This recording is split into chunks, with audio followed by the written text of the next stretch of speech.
All right, let's dive into Pan-Africanism today. It's all about unity for people of African descent around the world, right? But then you start asking, well, who exactly fits under that umbrella? And things get interesting. In this deep dive, we're tackling that question head on. Our main source today is a YouTube video by Hammer. It's called North Africans Are Not Africans, Centering Blackness in Pan-Africanism.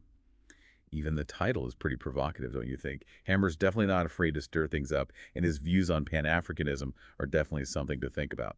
So what would you say is the core of Hammer's argument? What sets his viewpoint apart from, say, more traditional views of Pan-Africanism? Well, he really puts Blackness right at the center as the defining feature of who belongs in the Pan-African movement. He's arguing that the focus should be very specifically on people of Black African descent, those who are indigenous to the continent. And this is where he draws a line that's caused a lot of debate. He really believes that North Africans don't fit that definition. Yeah, I can already see how that statement could be controversial. It's interesting that he uses the term Arabs, almost like it's the same as North Africans. What do you think is behind that connection for him? It all goes back to his emphasis on indigenous identity. He's essentially saying that North Africans are mainly descended from people in the Middle East or the Arabian Peninsula, not from those native to Africa. He even compares them to white Americans, another group that's not indigenous to the continent they live on. His point is that for a movement that's based on shared origin and shared experience, people who came later, no matter how long ago, aren't really part of that original story. It's that idea of who was here first that always gets complicated, right?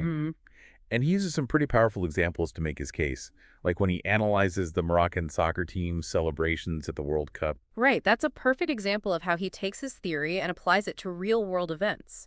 He points out those times when Moroccan players dedicated their wins to the Arab world. And he says a lot of Black Africans felt like that was a rejection of a shared African identity. For Hammer, it reinforces this idea that North Africans just don't see themselves as part of Africa. So it's more than just words. It's about actions matching identity. But then he also gets into appearances. He even shows a clip of a North African woman and focuses on her features. That's where his visual arguments come in. He says her features are more typical of someone from the Middle East, not a Black African, which for him supports his point that visually, North Africans don't fit his idea of African. And then it gets even trickier because he criticizes what he sees as North Africans trying to have it both ways. You mean where he talks about them aligning with European groups sometimes and then only claiming a Pan-African identity when it suits them? Like he thinks there's a lack of genuine commitment there. It all makes me wonder if, for Hammer, just saying you identify as African isn't enough. Is there this element of having to prove your belonging through your ancestry or your actions? That's exactly it.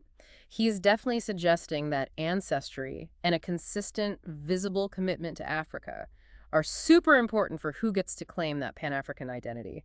He even brings in historical arguments, like the Barbary slave trade. Which is a part of history a lot of people might not be familiar with. Is he saying that because of that slave trade, all white North Africans today are descended from Europeans? He doesn't make such a sweeping statement. He does say that some North Africans have roots in the region, but his main point is that even with any mixed heritage, they mainly identify as Arab, and that's what matters most to him. So North Africa is clearly a big issue for him.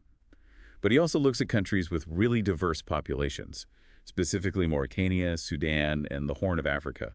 What makes those places such interesting case studies in his view? These are like his examples of how identity gets really complicated in reality. Mauritania, for instance, has an Arab-dominated government, but it also has a significant Black population. It's almost a microcosm of his whole argument. He sees that Arab influence as disqualifying the country from his definition of Pan-Africanism, even though Black Mauritanians clearly exist. And Sudan, with its recent history of division, probably gives him a lot to talk about. Oh, absolutely. Sudan really highlights those divisions Hammer is talking about. He lays out these three main groups: Arabized Blacks, Black Muslims, and Black Christians traditionalists. And understanding that Arabized concept is key to his whole argument. Yeah, that's a term we should probably unpack a bit. What does he mean by Arabized in this context? He's talking about people who might have the physical features we usually associate with Black Africans, but they identify primarily as Arab. It's about culture and self-perception, outweighing visual cues.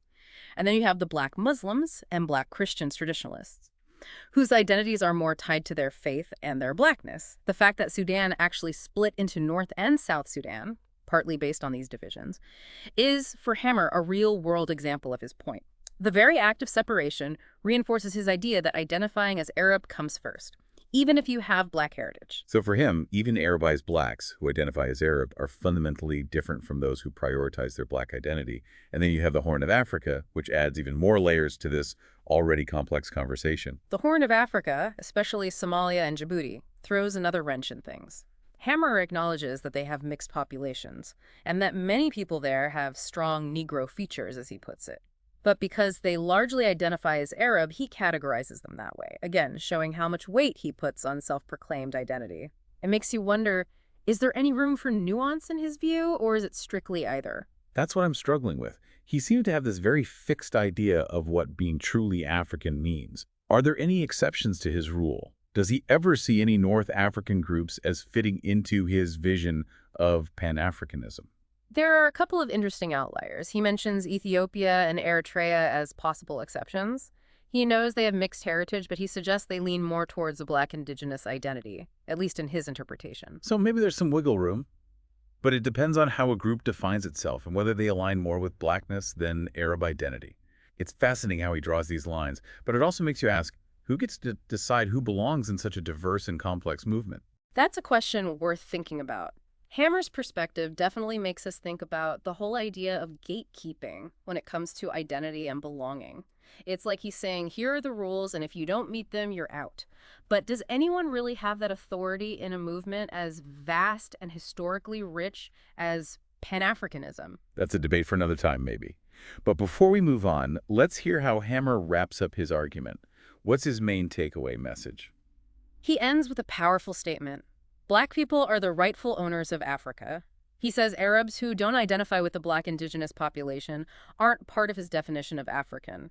It's a bold statement that really sums up his whole argument, leaving no room for doubt. He's definitely drawing a line in the sand.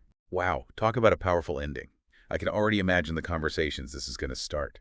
His perspective is definitely championing, but it really makes you think about some fundamental questions. Like, how do we reconcile self-identification with the weight of history and lineage? How do we navigate the complexities of cultural blending and the very meaning of African in a world where identities are fluid and constantly changing? You've hit the nail on the head. Hammer's video, whether you agree with it or not, forces us to confront those difficult questions. It shows us the tensions within Pan-Africanism itself, and it makes us consider whether there's room for a more nuanced and inclusive understanding of belonging within this global movement. That's something we'll keep exploring as we delve deeper. As we were talking about Hammer's arguments about North Africa, it really struck me how his perspective fits into this whole debate about who gets to gatekeep identity, especially in a movement as broad as Pan-Africanism. Yeah, that's a good point. It seems like he has a very specific idea of who counts as truly African. And if you're outside those boundaries, you're basically excluded from his vision of Pan-African solidarity. Right. It's like he's made this checklist. Yeah. And if you don't tick all the boxes, especially about blackness and indigenous ancestry, then you're not welcome. Yeah. But those boundaries, as we've been saying, can get so blurry. When you think about the long history of migration and Right. mixing and cultural exchange on the African continent, it's rarely a simple case of us and them. Absolutely. Africa has this amazing mix of cultures and ethnicities that have been interacting and influencing each other for centuries, trying to put people in rigid categories based only on where they supposedly come from or how they identify. Seems like it oversimplifies a really nuanced and complex reality. For sure. And it brings us back to that question we keep coming back to. How do we balance individual experiences with the bigger societal narratives about identity? And how does that tension play out within Pan-Africanism, which is supposed to be all about unity and shared experience? It's like we're caught in a paradox. On one hand, we want to celebrate all the diversity of the African diaspora, recognizing the unique journeys and identities that have come about over time. But on the other hand, there's this need to find a common thread, a shared heritage that unites us as Pan-Africanists. Exactly. And Hammer, whether he means to or not, is really pushing on that tension. His argument, with its focus on blackness and indigenous identity, gives one very specific answer to this problem. But it's an answer that also raises some concerns about inclusivity and who gets to define who belongs. Yeah, his framework, if you follow it all the way through, could actually reshape the Pan-African movement in a way that excludes groups who might feel a strong connection to the continent and its diaspora. That's a real possibility. If Pan-Africanism is about solidarity and unity, among people of African descent worldwide. How do we define African descent in a way that makes sense and is inclusive? And what role should self-identification play, compared to more objective things like ancestry or lineage?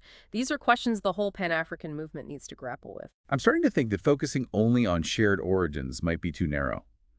What if we expanded our idea of common ground to include shared values, aspirations, or a vision for the future? Could that be a more inclusive way to approach Pan-Africanism? That's an interesting thought. After all, Pan-Africanism at its heart is about uplifting and empowering people of African descent, fighting oppression, and working towards a better future for the continent and its diaspora.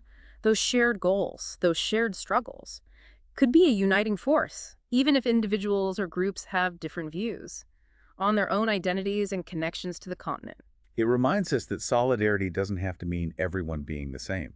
It's about recognizing the common threads that tie us together, while also acknowledging and respecting our unique backgrounds and experiences. Right. Embracing those differences can actually make the movement richer, adding depth and perspective to the conversation. It's about understanding that unity doesn't mean erasing our individualities or conforming to a single narrative. Hearing Hammer's perspective, even if I don't completely agree with it, has been really valuable. It's made me think more critically about my own understanding of Pan-Africanism and grapple with some of the inherent complexities and tensions within the movement. That's what's so great about engaging with different viewpoints. It challenges our assumptions, makes us face uncomfortable truths, and ultimately helps us refine our own understanding of these complex issues. And sometimes those uncomfortable truths are exactly what we need to hear to move forward in a way that's more inclusive and understanding. It's like that saying, the truth will set you free, but first it will piss you off. Sometimes we need a little bit of that discomfort to spark growth and change. And as we're wrapping up this look at Hammer's perspective, what do you think is the most important takeaway for our listeners? What should they be thinking about as they keep exploring Pan-Africanism on their own? I think the key thing to remember is that Pan-Africanism isn't some fixed idea stuck in the past. It's a living movement that's constantly being shaped and reshaped by new generations, changing political landscapes, and these ongoing discussions about identity and belonging. So it's not about finding a final answer, but about being part of a conversation that never ends, a continuous process of learning, unlearning, and evolving our understanding of what it means to be Pan-African. Exactly. And that conversation needs to include all kinds of voices, perspectives, and experiences. It needs to acknowledge the complexities of history, culture, and identity. And it needs to be willing to deal with those uncomfortable truths that we might want to avoid. That's so important. It's not about silencing different opinions or pretending there's only one right way to be Pan-African.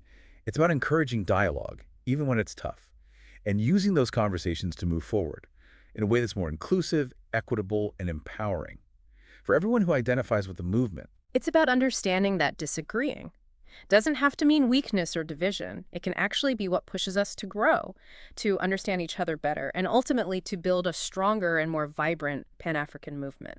Well said. And on that note of welcoming diverse perspectives and having meaningful conversations, we're going to take a quick break to gather our thoughts and get ready for our final reflections on this deep dive into Pan-Africanism. We're back, and wow, my mind is still spinning after all that. Thinking about Hammer's perspective on Pan-Africanism, it's amazing how one video can spark so many questions about identity, belonging, and like the heart of this whole global movement. What's really interesting to me is how Hammer's focus on Blackness and indigenous identity, it's like a magnifying glass on all these historical and cultural forces that have shaped not just Africa, but its diaspora as well. Right, it's like we've been uncovering all these layers of history, migrations, cultural mixing, power dynamics, things that influence how we even define African in the first place. And that exploration, as we've been talking about, has brought to light those tensions around who gets to say who's in and who's out. In Pan-Africanism, it's raised that whole question of self-identification versus these more rigid ideas of lineage or ancestry. I think Hammer's view, even if it's controversial, is a valuable part of the conversation. It forces us to see that there are different ways of understanding Pan-Africanism. Yeah. There's no one single story that everyone agrees on. I agree. His arguments, whether you side with him or not, they really highlight some uncomfortable things about race, identity, and power within Africa and around the world. And those are conversations we can't avoid if we want Pan-Africanism to really move forward. It feels like those conversations, even when they're tough, are essential for any movement to grow. If Pan-Africanism wants to be truly inclusive and representative, it needs to create space for those different viewpoints, right? Absolutely. It's through those conversations, even when there's disagreement, that we can move towards a more nuanced and maybe even a more humane understanding of what being Pan-African means. So as we wrap up this deep dive, what are some things you'd want our listeners to think about?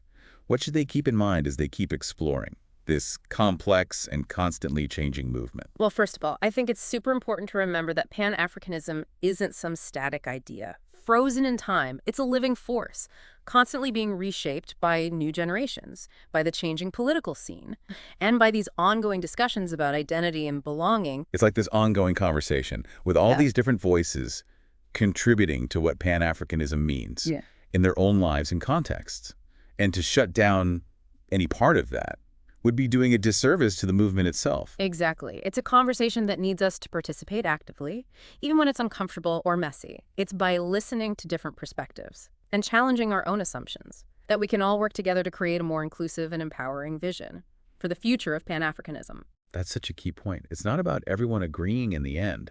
It's about being open to different interpretations, Yeah. respecting those differences, and recognizing that disagreement can actually lead to growth and a deeper understanding. And I think that's a great place to leave it. Pan-Africanism, like any movement about identity and social change, is going to have complexities and contradictions.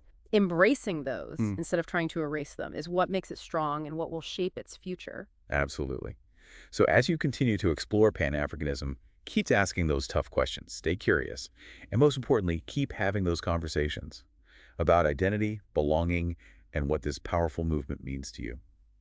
Thanks for joining us on this deep dive, and until next time, keep learning, keep questioning, and keep connecting.